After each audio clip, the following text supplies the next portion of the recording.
کے ذہن کی اسٹڈی کرنے کا کام نفسیاتی تنقید کرتی ہے۔ یہ دو کام، یعنی تخلیق کیوں کر وجود میں آئی اور فنکار کے ذہن اس کی نوعیت کیا ہے، اس کی سوچ کیا ہے، اس کی فکر کیا ہے، ان دو موضوعات پر تنقید اپنی رائے پیش کرتی ہے۔ گویا نفسیاتی تنقید کا میدان تنگ ہے اور ضروری نہیں کہ وہ اس مخصوص میدان میں بھی کامیاب ہو اور صحیح نتائج برآمد کر لے۔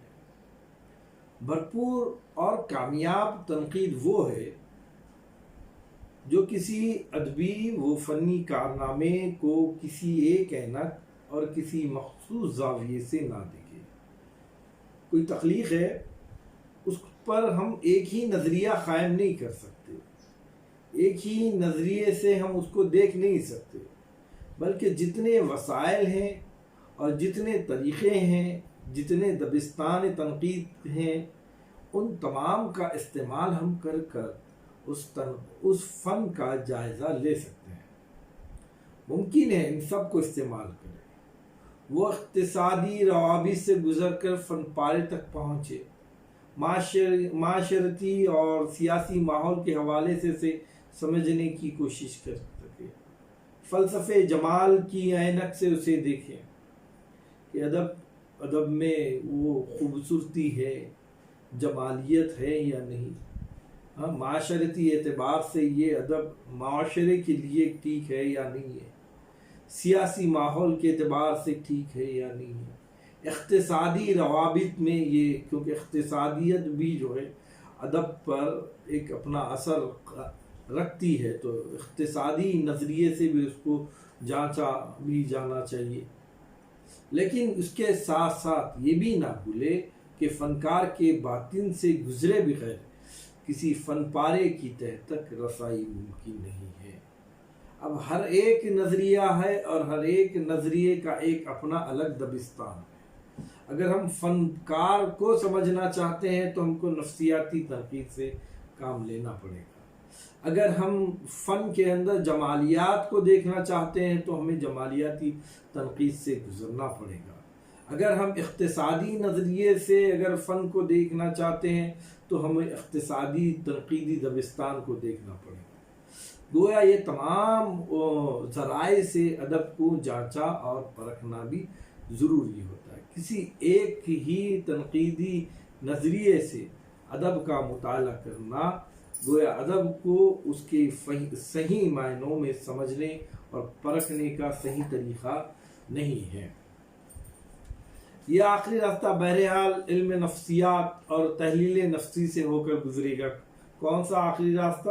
فنکار کو سمجھنے کا، فنکار کی ذہن کی اسٹڈی کرنے کا۔ یہ جو آخری راستہ ہے، یہ نفسیات اور تحلیل نفسیہ کا جو نظریہ ہے، اس نظریے سے ہم فنکار کو سمجھنے کی کوشش کر سکتے ہیں۔ اور یہ راستہ یقیناً بہت ہی اہمیت کا ہے، بہت زیادہ باریک ہے، بال سے زیادہ باریک اور تلوار سے زیادہ تیز ہے، مگر اس پر گزرنا بہرحال ضروری ہے۔ کیوں ضروری ہے؟ کہ جب تک ہم فنکار کو نہیں سمجھیں گے، تخلیق کار کو نہیں سمجھیں گے، تخلیق کیوں کر وجود میں آئی اس بات کا جب تک ہم پتہ نہیں لگائیں گے، تب تک اس فن کو، تب تک اس تخلیق کو بھی ہم بہتر طور پر سمجھ نہیں سکیں گے۔ اس راہ میں تنقید نگار کو اپنے حواس بیدار رکھنے ہوں گے۔ یہاں اگر تنقید نگار ذرا سی لغزش کر بیٹھتا ہے تو اس کے بھٹکنے کے اور غلط فہمیاں پیدا ہونے کے بھرپور بہت زیادہ امکانات پیدا ہو سکتے ہیں۔ ادب کو سمجھنے اور پرکھنے کے بہت سے ذرائع ہیں،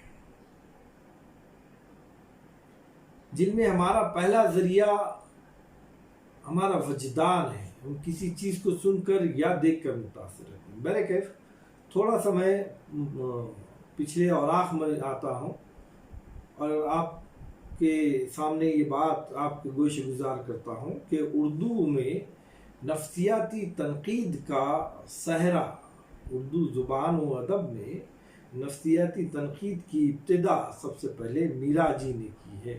باضابطہ نفسیاتی تنقید کا آغاز میرا جی سے اردو ادب میں ہوا ہے۔ خیر، یہ بات تھی جو میں پچھلے ویڈیو میں پچھلے لیکچر میں کہنے سے بھول گیا تھا، لہذا بھی آپ کے سامنے کہا ہوں۔ تو میں یہ آپ سے کہہ رہا تھا کہ ادب کو سمجھنے اور پرکھنے کے بہت سارے ذرائع ہیں، الگ الگ ذریعوں سے ادب کو جانچا جاتا ہے، پرکھا جاتا ہے، لیکن ان میں جو سب سے پہلا ذریعہ ہے وہ ہمارا وجدان ہے۔ ہم کسی چیز کو سن کر یا دیکھ کر متاثر ہوتے ہیں۔ یہ تاثر مثبت بھی ہو سکتا ہے اور منفی بھی ہو سکتا ہے نا۔ تاثر کے دو پہلو ہوتے ہیں، ایک مثبت یعنی جس چیز کو ہم اچھا سمجھتے ہیں یا اس سے کوئی اچھے تاثرات لیتے ہیں تو اس کو ہم مثبت تاثر کہہ سکتے ہیں، یا کوئی چیز ہمارے دل اور دماغ کو نہیں بھاتی ہے، نہیں پسند آتی ہے، یا دل و دماغ کو متاثر نہیں کرتی ہے، یا قسم کا صدمہ پہنچاتی ہے، اس کو ہم منفی تاثر کہتے ہیں۔ مثبت تاثر کی شکل میں ہماری زبان پر بے اختیار تعریفی کلمات جاری ہو جاتے ہیں، واہ واہ کے کلمات جاری ہو جاتے ہیں، اس کام کو لے کر ہم جو ہے اس کی سراہنا کرتے ہیں۔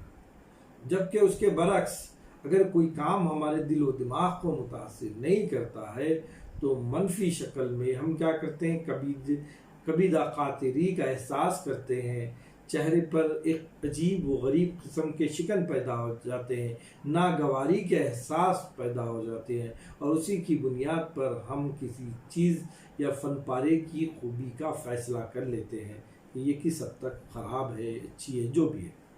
لیکن سمجھنے اور پرکھنے کی سطح اس سے اوپر بھی ہے، جس میں علم، فن، جمالیات، نفسیات، ماحول، تاریخی و سماجی اثرات کی روشنی میں محاسن و معائب یعنی خوبی و خامی کا فیصلہ کر لیتے ہیں۔ علم نفسیات کی روشنی میں دیکھتے ہیں، علم جمالیات کی روشنی میں اس فن کو ہم جو ہے اس کا جو ہے تجزیہ کرنے کی کوشش کرتے ہیں، ہے نا۔ تاریخی سماجی وہ پس منظر میں اس ادب کو سمجھنے کی کوشش کرتے ہیں، اس کے محاسن و معائب کا فیصلہ کرتے ہیں کہ تاریخی پس منظر میں یہ ادب بہتر ہے یا نہیں ہے، یہ علم بہتر ہے یا نہیں ہے۔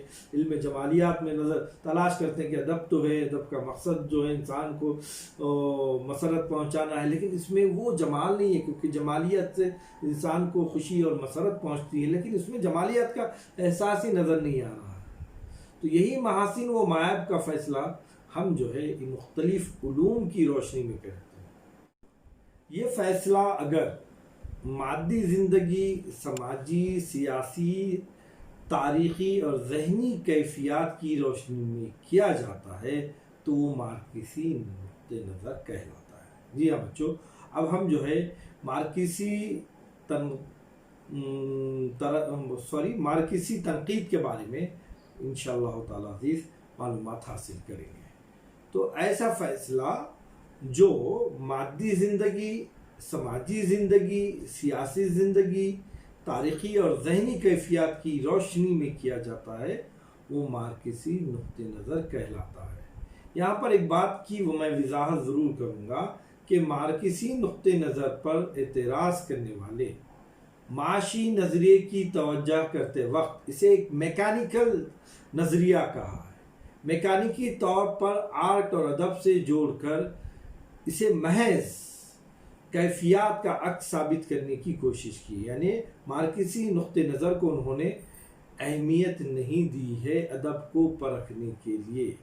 مارکسی تنقیدی دبستان ہے جس کو ہم پڑھنے جا رہے ہیں، اور اس میں مارکسی نظریے میں جو ہے مادی زندگی، سماجی زندگی، سیاسی زندگی، تاریخی زندگی کا بہت زیادہ امپورٹنٹ حصہ ہے، اور ایک حقیقت بھی ہے ادب انسان کی مادی زندگی کو بھی متاثر کرتا ہے، یا مادی زندگی کا اثر انسانی زندگی پر قائم ہوتا ہے، سماجی زندگی کا بھی اثر جو ہے ادب پر قائم ہوتا ہے کہ ہم مختلف جب دبستانوں کو پڑھتے ہیں تو دبستان نگار کیا کرتا ہے کہ اپنے موجودہ دور کی جو داستانیں لکھتا ہے اس کی سماجی زندگی کا عکس ان داستانوں میں پیش کرتا ہے۔ تو گویا سماجی زندگی کا عکس، سیاسی زندگی کا عکس اور تاریخی زندگی کا عکس مارکسی نظریات میں کافی اہمیت رکھتا ہے۔ مارکسی نقطہ نظر میں سماجی حقیقت کے ساتھ ساتھ اظہار کے وہ تمام جمالیاتی اور فنی پیمانوں کی اہمیت بھی ہے۔ یہ کوئی میکینیکل طرز نہیں ہے کہ اس کے اندر جمالیت نظر نہ آتی ہو یا دیگر اور فنی پیمانے اس میں شامل نہ ہو، ایسا نہیں ہے، بلکہ اس کے اندر جمالیاتی حسن و نظر بھی نظر آتا ہے مارکسی نظریے میں۔